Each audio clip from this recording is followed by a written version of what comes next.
Hey everyone. So today I am doing an interview with my beautiful friend. I don't know which side the camera will show her as being on, but Amanda Bovee.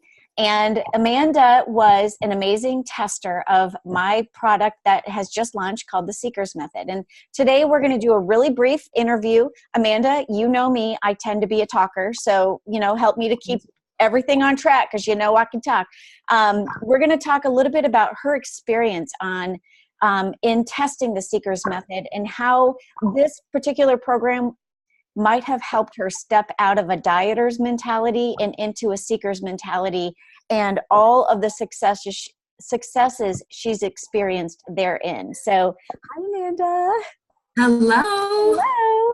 So I'm just going to dive in. I have about 12 or 13, maybe fewer, depending on how you're so good. So you might interweave, a lot of the answers. So I might skip some things, but I'm just going to dive in and fire away with a bunch of questions. So a lot of these I know the answers to, but if anybody is interested in getting the Seeker's Method program to completely change their life and to break themselves free of a dieter's mentality in order to stop seeking a number on the scale and to start seeking God, I need to make sure that I'm asking you all these questions. You know me. We know each other. I know all the answers already, but I'm going to make no assumptions about these answers. I'm going to fire away.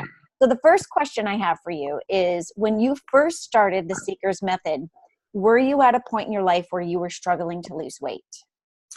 Yes, I have polycystic ovarian syndrome, and in April of 2018, I had to have a full hysterectomy, which sent me into full menopause, which means I no longer had estrogen, which means I went from being estrogen dominant to having none, which meant my body didn't know what I was doing. I've spent probably 8 years with my weight battle since being diagnosed with polycystic ovarian syndrome. So you were definitely struggling. Yes. Yeah. And resistance and all of those things that cause us to eat the way we think we should and still not have results. Exactly. And so before having your hysterectomy, you were struggling with losing weight, and the PCOS was an impediment to that. And so you tested the Seeker's Method as a woman who's had a hysterectomy. Yes. So that's huge. And I could just go off on a tangent with that, but that's huge because that means that you were walking a different walk than a lot of these women. Yes. And I've had results on top of that. So that's so good. And have results. That's huge because the odds were against you, and you were able to say, despite PCOS and all that came with that, also despite having had a hysterectomy and all of the excuses that could have come from that, you stood yourself up and you kept going. Yes. That's so good. So tell me, what drew you to joining the Seeker's Method? So we suffered a horrific loss in our personal life. And I am familiar with my grieving process. My father died in 2015. And my grieving process usually includes going to food and gaining a whole lot of weight on top of what I already struggled with, and trying to find comfort in food or alcohol or something other than what I really should be trying to find comfort in. So the grieving process was really what I needed, something that I felt like I could control, to be honest. I needed something that I felt like, okay, this is something that I can do my part, and I'll let God do his part. And I'm just gonna see where this goes because I need to control something in my life. Yeah.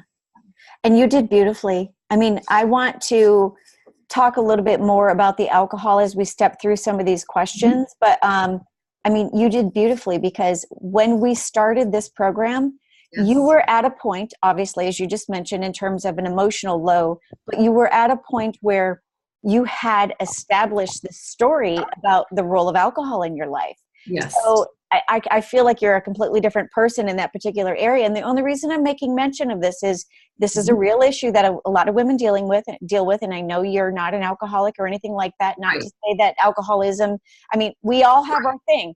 But that resonated with me. I remember when you first started, me thinking, oh, I can't wait to see the mountain she moves with it, with the role of wine in her life, because it served a purpose for me for a short period too. So in regards to the alcohol and drinking wine, when you sent me the questionnaire and asked what two things I could not give up, my answers were cheese and wine, because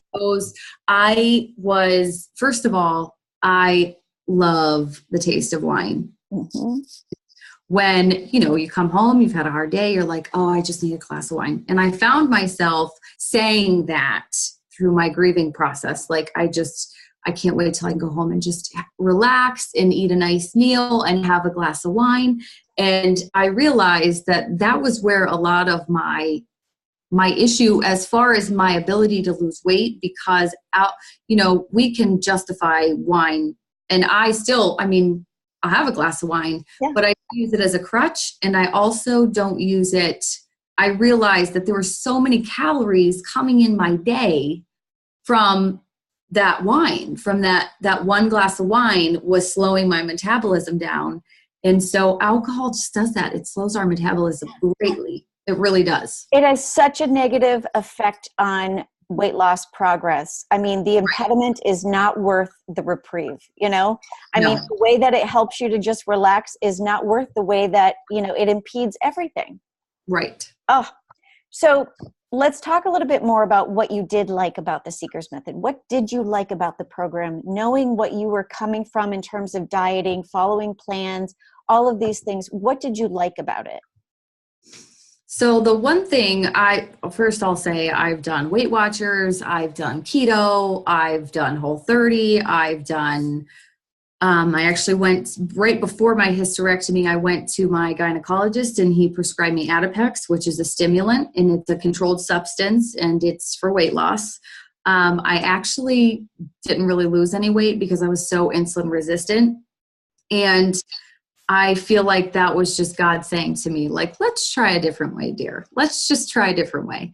So what I liked the most about the Seeker's Method was, one, everyone who knows me knows that I love Jesus.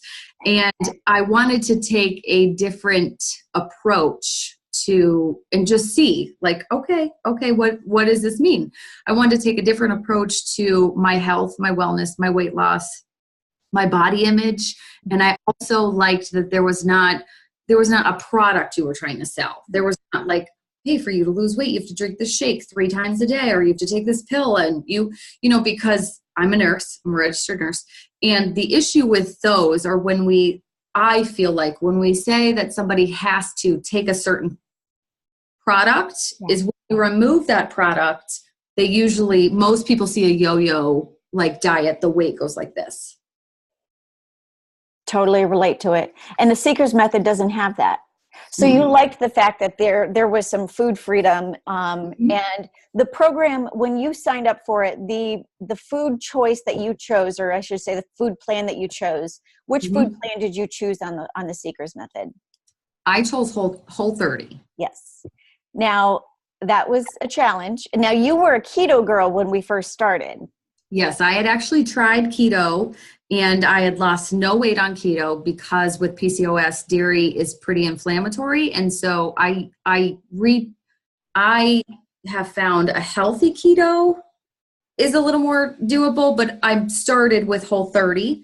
And it really challenged me as far as identifying hidden sugars day to day. Yeah.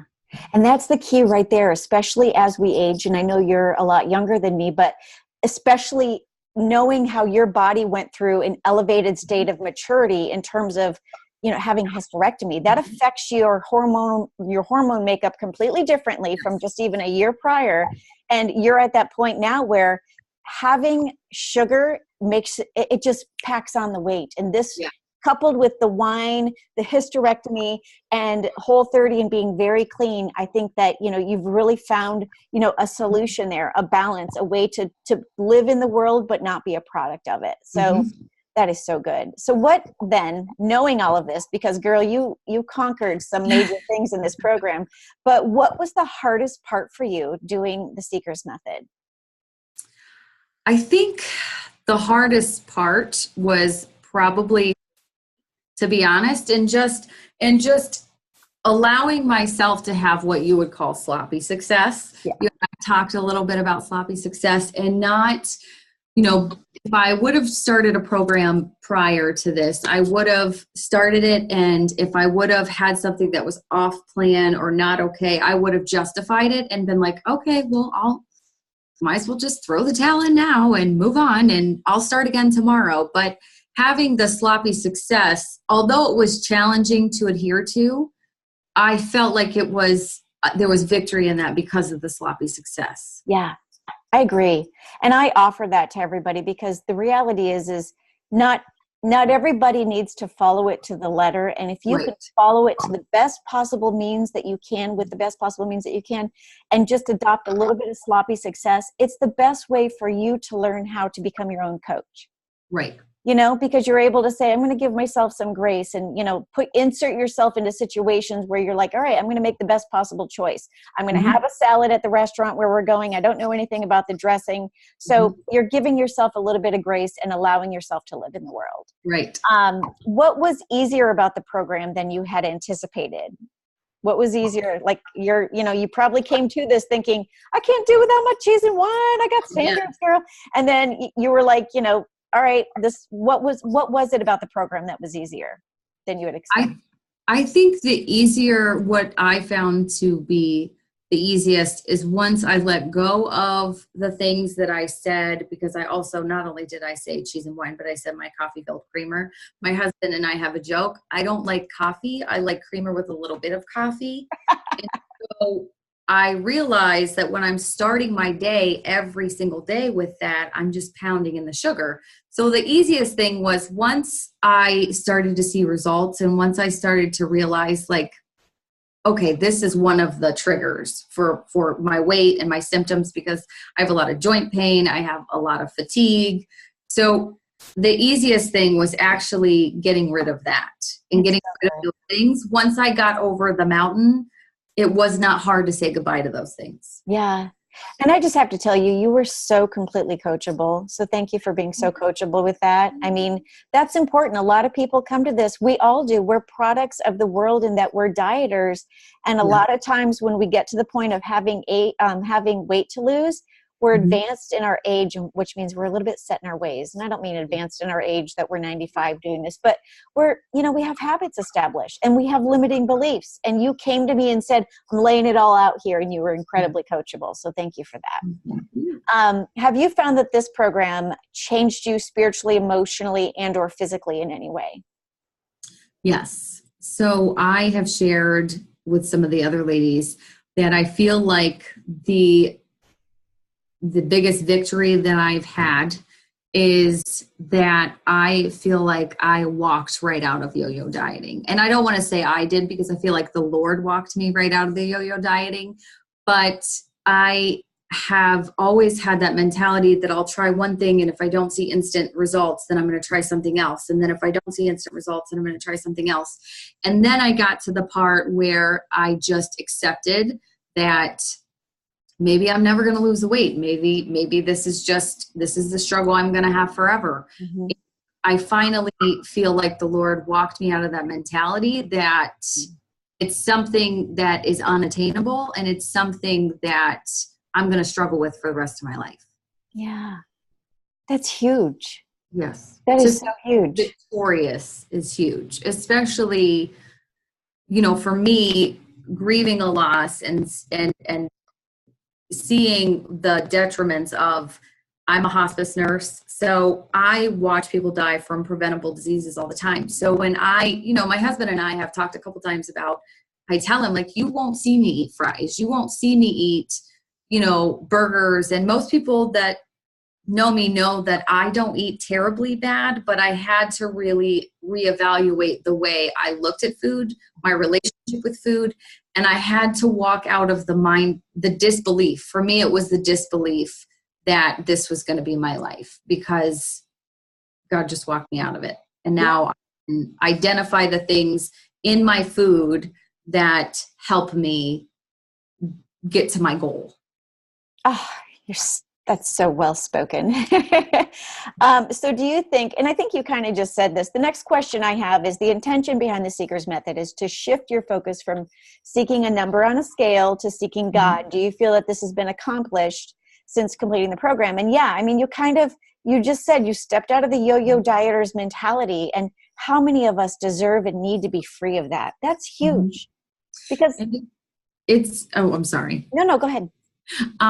As far as like moving from that mentality that our weight identifies, because I've struggled with my weight, we live in, we look at magazines and we look at, we're subjected to TV and we see this image of what we're supposed to look like. And when we don't look like that, especially when you feel like you're in, a wheel going like this, trying to attain that, then it's very hard on your body image. For me, it was, because I feel Absolutely. like, I wanted to look a certain way, and I wanted my BMI to be healthy, and I wanted to see that number on the scale. And I really had to give that up, and I had to accept God's image of me and God's view of who I am, and still be able to, in a healthier way, try to obtain that goal Yeah. of being the healthiest version of the woman that Christ created me to be. Oh, that's so good. I love how you love Jesus, girl. You're so good. Um, so what do you think was different about this program than any other weight loss program you've tried? I mean, obviously I'm a life coach. I'm not a nutritionist. I'm not, a fitness, whatever, but you were coached in a program from a life coach. Do you feel like that had a significant difference in terms of how it's affecting you now? I do, because going back to, I had all the knowledge. I knew about keto. I knew about a lot of things. I knew about sugar. I knew about counting carbs. So that was one of my biggest frustrations. Is I am a nurse and my passion is impacting obesity and helping people reach their health goals. So when you have all the knowledge and you're not able to see it for yourself, it's very frustrating. And so it took, I think, a different mindset and looking at it from a different picture from the food on the plate. It's so easy to look at the food on the plate and say, well, this is what we're going to do. I really had to, well, for the first time, I'll say, you've helped me, not that I'm my own life coach, but that the Holy Spirit was my life coach. Exactly. So Exactly. that was where the shift was for me. Yeah. For me too. Yeah. I mean, there are so many tools in this program that help you to leverage what you already have in you, but that you're not leveraging in that capacity that God wants to wake you up to. Yes. So what would you say that the one tool is that's helping you the most as you're stepping out of the Seeker's Method and stepping into coaching yourself and becoming the best possible version of yourself based on the vision that God has given you of Amanda? What one tool are you finding to be the most beneficial to you right now? Stick to what I've learned. For me, it's sticking to what I have learned and acknowledging the victories of giving those things up, and not necessarily that I don't ever, have a glass of wine, but now my whole world is not centered around my food or different different pleasures, I guess. I don't mind that I have adjusted my eating habits. So the biggest tool for me is just sticking to what I've learned and continuing that process and making it a lifestyle, not something that you just do temporarily and then you pick up your old ways. Yeah. I just said, I left those old ways at the cross. And so I'm not picking those back up. Good. And So, I love that workshop where we talk about nailing things to the cross, because I feel like that's where we are as women. Is we need to, like you said earlier, we're so focused on what's on the plate instead of focus with what's between our ears, and which is our way of thinking. And the minute that we can realize that the emphasis on working out to lose weight is between your ears, That's the difference maker right there. And that's when you start to bridge the gap between your head and your heart and actually have that mind-body connection that we're taught all throughout, everything in this culture that we live in. Who would you say that this program, the Seeker's Method, is most ideal for? I personally would say it's someone that is probably in the same shoes that I was in, as far as, having the foundation of knowing, like trying different things and knowing, having the knowledge, but not like missing that one tool in their toolbox. Yeah. And someone that's failed miserably many times and has started every single year with the New Year's resolution that I'm going to lose weight this year. Yeah. Didn't have to do that this year, because not only did I not gain the 15 pounds, but I lost 15 pounds. So I went into 2019 probably 30 pounds lighter than I would have had I not done it. Yeah. And every single time you and I had a video call, or we did, something like this, or we met for coffee, I felt like I could just see your face slimming down in ways that I didn't realize your face could slim down. Like, it's just one of those things where it's, I'm not around you every day. I don't get to see you. And then when I would see you, I'd be like, oh, Amanda, look at you. And, and I want to give you the feedback that I know some of the areas, you were definitely dealing with some obstacles. You had a steep climb and you just brought it to the table. You were committed and you were able to really harness and leverage the power of the Holy Spirit inside of you. And there's no doubt in my mind that the two of you are a force to be reckoned with, because you brought that to the table on this. I at first thought, okay, I need to step this woman and show her that I've already released myself of wine. She can do it. And you did it. Not only that, but the dairy, the cup of coffee, like you mentioned, but even in addition to that, when we had our coaching call and we were talking about timing your meals, I know that was something that a lot of women in the Seeker's Method are like, well, I don't want to, they think they're going to fall over and die. And here's the thing. You did it swimmingly. You did it beautifully. Well, thank you. And I will tell you that has, in addition to what has been the easiest thing, that has been the easiest transition for me, because moving in from Whole30 and doing the process to be able to allow you to do it has been, I think that has been my biggest victory on top of, what I already said, because I still do it. I still do it every day. And I don't feel like I'm missing anything. I don't wake up thinking like, okay, what am I going to eat today? I focus on other things, and I allow food to be a part of my life, not the center of my life. Yep. And that's a big change in American culture. It totally is. It's totally counter to the American culture. You're so right. Girl, I just love you. Thank you for agreeing to do this interview with me. Thank you for testing this program. And thank you so much just for being you. I'm so excited and thank you. All right. That's our interview, everybody. Thank you very much. Bye. Bye.